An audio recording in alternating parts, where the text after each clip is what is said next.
Everyone, welcome to my channel. আমি Julie রয়। আজকের ভিডিওটা আমি হোম ডেকরের উপরে এনেছি। অনেক দিন ধরেই ভাবছিলাম কি হোম ডেকরের উপরে একটা ভিডিও পোস্ট করব, তো সেই জন্য আজকে সুযোগ পেয়েছি আর হোম ডেকরের উপরে ভিডিওটা পোস্ট করে দিলাম। আপনি দেখতে পাচ্ছেন কি আমি বলার আগে আমি আরেকটা জিনিস জানিয়ে দিই কি আমার বাংলাটা একটু আটকে যায় বা আমার ওয়ার্ড প্লেস করতে একটু অসুবিধা হয়, কারণ কি আমি বাংলাটা একটু ঠিক করে বলতে পারি না। অ্যাকচুয়ালি আমার চাইল্ডহুডটা ওয়েস্ট বেঙ্গলের বাইরে হয়েছে। যখন আমি 18 ইয়ার্স ওল্ড তখন আমি কলকাতায় আসি, সেই জন্য এখনও আমার বাংলা একটু আটকে যায়। আপনারা প্লিজ কিছু কিন্তু মাইন্ড করবেন না আর প্লিজ ওভারলুক করে যাবেন। আচ্ছা, আমি কি বলছিলাম যেন? আজকে আমি আমার হোম ডেকরের উপরে যে ভিডিওটা করছি ওটার মধ্যে আপনারা নিশ্চয়ই দেখতে পাচ্ছেন কি আমি ঘর পরিষ্কার করছি। কারণটা হচ্ছে আমি কিছুদিনের জন্য বাইরে বেড়াতে গিয়েছিলাম, প্রায় 5-6 দিনের জন্য। আর যখনই আমি 5-6 দিনের বেশি বা 5-6 দিনের জন্য বেড়াতে যাই, আমি নিজের ঘরের ফার্নিচার্সগুলোকে কাপড় দিয়ে ঢেকে দিই, তাকি এগুলোর মধ্যে ধুলো যেন একটু কম পড়ে। আর আমার ম্যাক্সিমাম ফার্নিচার্সগুলো হচ্ছে লাইট কালার, সেই জন্য আমি আরও এগুলোকে চাদর দিয়ে ভালো করে ঢেকে তারপরেই বাইরে বেড়াতে যাই। তাহলে ধুলো কম পড়লে আমার ডাস্টিং করতেও একটু কমই প্রয়োজন পড়বে। আমার ম্যাক্সিমাম ফার্নিচার্স এই লিভিং রুমে উড স্ট্রিট বা পেপার ফ্রাই থেকে কেনা। এই যে আপনি ইয়েলো কুইন চেয়ারটা দেখছেন, সেটাও কিন্তু পেপার ফ্রাই থেকে কেনা। আমার এই চেয়ারটা ভীষণই ফেভারেট। এই চেয়ারটা আমাকে আমার হাজব্যান্ড আমার বার্থডেতে গিফট করেছিল। পেপার ফ্রাইয়ের ফার্নিচার্সগুলো আমার সত্যি খুব পছন্দ হয়। ওইগুলো একটু স্টাইলিশও হয় আর খুব টিকসইও হয়। আমি আমার পর্দা, আমার কার্টেন্স, এগুলো সবই আমি নিজে চয়েস করে বানিয়েছি। এই লিভিং রুমে প্রত্যেকটা জিনিসই আমার নিজের চয়েস। তা বলে এটা না কি অন্যদের পছন্দ থাকে না।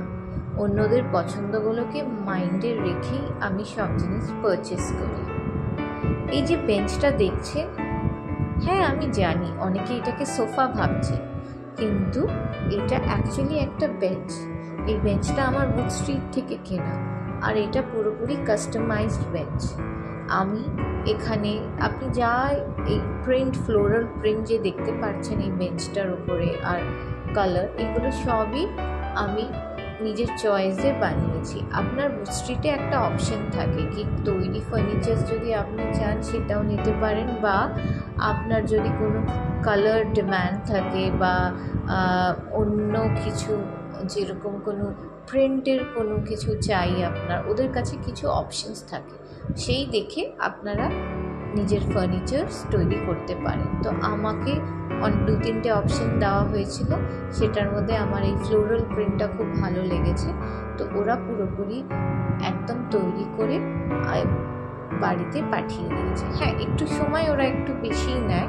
আমারও প্রায় 4 উইক লেগে গেছিলো একটা ফার্নিচার আসতে, তো সেই জন্য এটাতে একটু সময় লাগবে। আর এই যে প্ল্যান্টটা দেখছেন কর্নারে, এটা কিন্তু একটা আর্টিফিশিয়াল ব্যানানা ট্রি।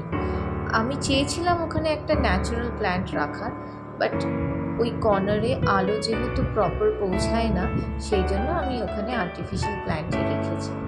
আর এই কফি টেবিলে এই যে রানারটা, এটা আমার অ্যামাজন থেকে কেনা।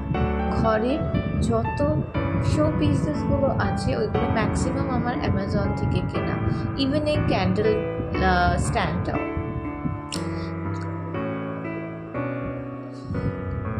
আমি প্রত্যেক দিন আমার ঘরে ডাস্টিং করি, কেন কি আমার একটুও ধুলোবালি পছন্দ নয়। সেই জন্য আমার ঘর বাড়িতে কোথাও আপনি কিছু ধুলো খুঁজে পাবেন না, যেহেতু আমি প্রত্যেক দিন প্রায় 40 মিনিটস দিই ডাস্টিং করার জন্য। লিভিং রুমে আমি অনেকগুলো আর্টিফিশিয়াল ফ্লাওয়ার পটও রেখেছি, কেন কি আমি মনে করি ঘরকে গাছ আর ফুল দিয়ে সাজালে ঘর বাড়ি খুবই সুন্দর লাগে দেখতে। যেহেতু আমি লিভিং রুমে ন্যাচারাল প্ল্যান্টসগুলো বা পট রাখতে পারছি না আলোর অভাবে, কেন কি কি আলোটা ঠিক কর্নার্সগুলোতে পৌঁছায় না। তো সেই জন্য আমি আর্টিফিশিয়াল পটস কিনে, ফ্লাওয়ার পট আর আর্টিফিশিয়াল প্ল্যান্ট কিনে আমি লিভিং রুমটাকে সাজিয়েছি। আমার এই রুমে আলো ভালো আসে, বাট কর্নার পর্যন্ত পৌঁছানোর জন্য মানে গাছে যদি ভালো আলোর দরকার পড়ে তাহলে কর্নারে পর্যন্ত আলো যেতে হবে। তার জন্য যেহেতু আলো অতটা কর্নারে রিচ করে না সব জায়গায়, সেই জন্য আমি এখানে আর্টিফিশিয়াল ফ্লাওয়ার পটস আর প্ল্যান্টসগুলোই রেখেছি।